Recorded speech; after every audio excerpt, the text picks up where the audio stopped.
Kita lanjutkan dialog. Saya masih bersama Kepala Humas PT KAI Daob 1 Jakarta, Eva Kaurinisa. Mbak Eva, kita lanjutkan dialog. Ini tadi seperti yang Anda sebutkan, kalau di Jakarta kan pelaksanaan tes rapid antigen ini hanya di stasiun Senen dan juga stasiun Gambir. Apa yang terjadi? Bagaimana SOP-nya jika ternyata calon penumpang yang melakukan tes antigen ini ternyata terbukti positif? Bagaimana SOP-nya? Apa rujukannya? Ya, jadi jika memang ada salah satu calon pengguna yang melakukan rapid antigen di stasiun ini memiliki hasil positif, maka dipastikan bahwa calon pengguna tersebut tidak akan berangkat menggunakan KA jarak jauh. Artinya yang bersangkutan akan langsung dipanggil di area khusus ya, di area khusus akan ditangani secara khusus, nanti ada loket khususnya juga untuk membantu yang bersangkutan ini langsung melakukan pembatalan tiket. Dan kemudian juga nanti akan ada tim dokter dari kami yang akan memberikan arahan secara khusus agar yang bersangkutan langsung menuju rumah sakit terdekat ataupun berkoordinasi dengan dinas kesehatan untuk penanganan lebih lanjut, pemeriksaan lebih lanjut seperti itu. Jadi kalau dari kami pastikan tidak akan melanjutkan perjalanan dengan tadi, yakni akan dilakukan proses pembatalan tiketnya dibantu oleh petugas. Artinya kemudian setelah dia mengetahui bahwa dirinya terbukti positif, dia tidak kemudian ada di stasiun tapi ada di ruangan khusus dan SOP sudah berjalan mulai dari situ ya?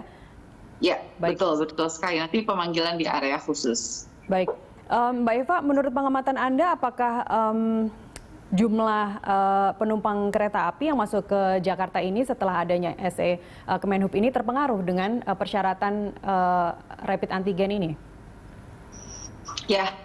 Jadi kalau kita bicara jumlah penumpang KA yang datang ke Jakarta ya, artinya sebenarnya sifatnya sama, mereka dapat dipastikan sehat ya, berada dalam kondisi sehat karena peraturannya ini berlaku tidak hanya di area Daob 1 Jakarta, tapi juga daerah operasi lain, daerah operasional PT KAI yang menjadi lintasan jalur KA jarak jauh ya, baik itu dari Jakarta sampai dengan di Daob 1 sampai dengan Daob 9. Jadi seluruh pengguna jasa yang akan berangkat misalnya dari Jawa Timur, Jawa Tengah, dan mereka memiliki tujuan Jakarta, ini pada saat menggunakan KAJJ sama harus melampirkan berkas rapid antigen, sehingga kami juga bisa mengatakan bahwa pengguna yang datang ke Jakarta menggunakan kereta api jarak jauh ini berada dalam kondisi sehat jika kita mengacu pada berkas pemeriksaan rapid antigen negatifnya, seperti itu. Baik, apa saja kendala yang dihadapi Mbak kalau di awal-awal ada kebijakan ini, kan kemudian kita lihat di stasiun berbondong-bondong orang pada mengantri dan mengindahkan aturan jaga jarak begitu. Apa yang Anda temui di lapangan untuk saat ini? Ya, jadi kalau di awal-awal di hari pertama ini memang cukup padat ya antrian, tapi tadi kami pastikan, nah kalau kita bicara rapid antigen di stasiun Gambir dan juga stasiun Pasar Senen, kita memang memprediksi bahwa akan banyak kondisi tersebut ya, artinya akan banyak pengguna jasa yang memang memilih stasiun untuk melakukan melakukan tes rapid antigen seperti itu, sehingga kita juga memiliki sejumlah antisipasi, salah satunya memperluas area pemeriksaan, area layanan untuk pemeriksaan antigen ya di stasiun Pasar Senen, seperti salah satunya contohnya kita perluas melalui pemanfaatan lahan parkir. Jadi sebagian lahan parkir digunakan untuk area layanan rapid antigen. Nah ini juga kita pasang pembatas antrian ya, jaga jarak, penjagaan jarak, sehingga pengguna meskipun pada saat antri tetap terjaga jarak fisiknya. Nah ini kalau kita lihat secara evaluasi, mereka semua sangat kooperatif ya, mengikuti apa yang telah ditetapkan, artinya berdiri sesuai dengan batas jarak yang telah ditentukan. Dan kemudian juga jumlah tenaga medis ataupun titik untuk pengetesan ini kita tambah, kita perbanyak supaya pengguna pada saat padat ini bisa langsung cepat cair karena proses pemeriksaan bisa segera dilakukan seperti itu. Kalau untuk Pasar Senen sendiri itu memiliki 12 titik ya, 12 titik untuk area rapid antigen. Kalau untuk Gambir memiliki 10 titik seperti itu.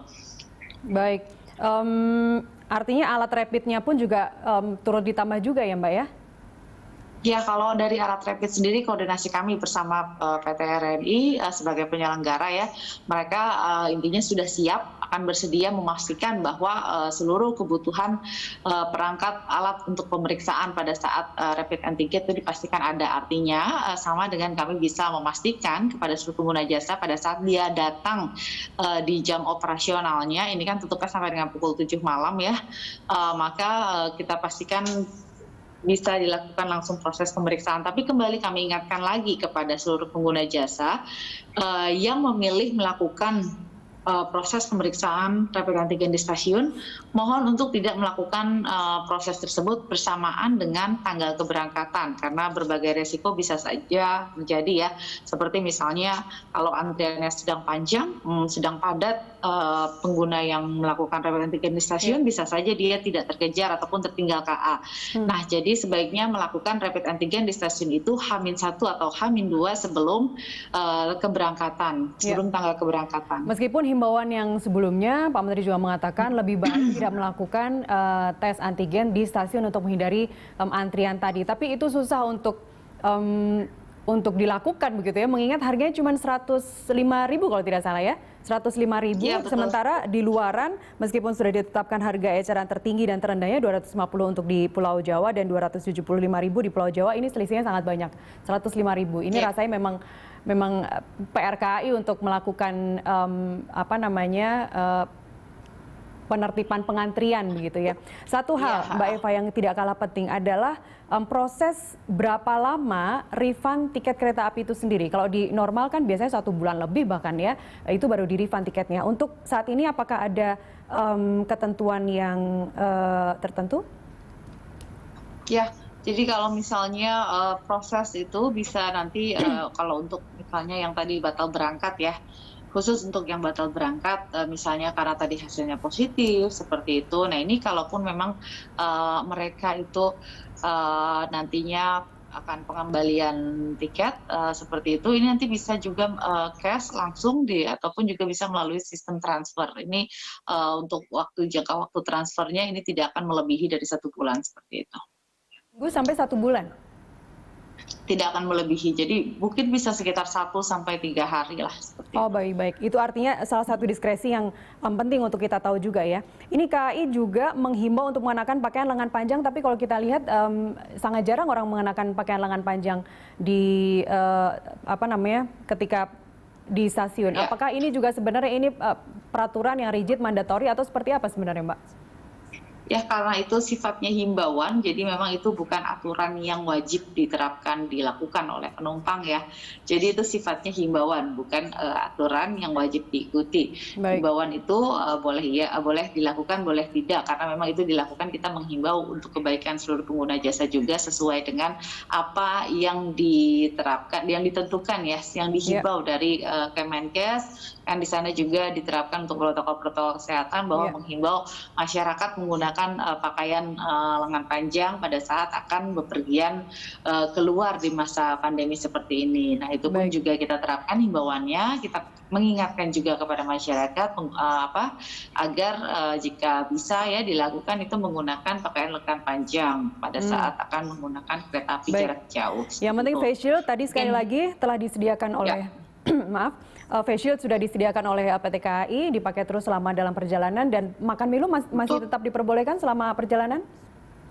Ya, jadi untuk makan minum masih tetap diperbolehkan sepanjang perjalanan. Nah, itu mungkin tadi ya setelah makan atau minum kita mohon untuk langsung menggunakan kembali masker dan face shield-nya dan tidak berbicara pada saat sedang makan ataupun minum seperti itu, sehingga menghindari kemungkinan adanya penyebaran droplet. Ya, tenang saja, nggak akan kelaparan gitu ya, restorasi masih buka. Dan satu lagi terakhir Mbak Eva, biasanya kan di kondisi libur panjang, tahun baru seperti saat ini terlepas dari sebelum pandemi begitu selalu menambah gerbong kereta api. Singkat saja, saat ini apakah ada penambahan gerbong kereta api? Ya, dengan adanya peningkatan jumlah penumpang di angkutan Nataru 2020-2021, itu juga dilakukan penambahan jumlah KA yang beroperasi ya. Jadi sepanjang masa angkutan Nataru mulai tanggal 18 Desember sampai dengan tanggal 6 Januari 2021 nanti, ini terdapat penambahan perjalanan KA dan tertinggi itu sampai dengan 39 perjalanan KA per hari seperti itu. Baik, Mbak Eva Khairunisa, Kepala Humas PT KAI Daob 1 Jakarta. Terima kasih telah bersama kami pagi ini.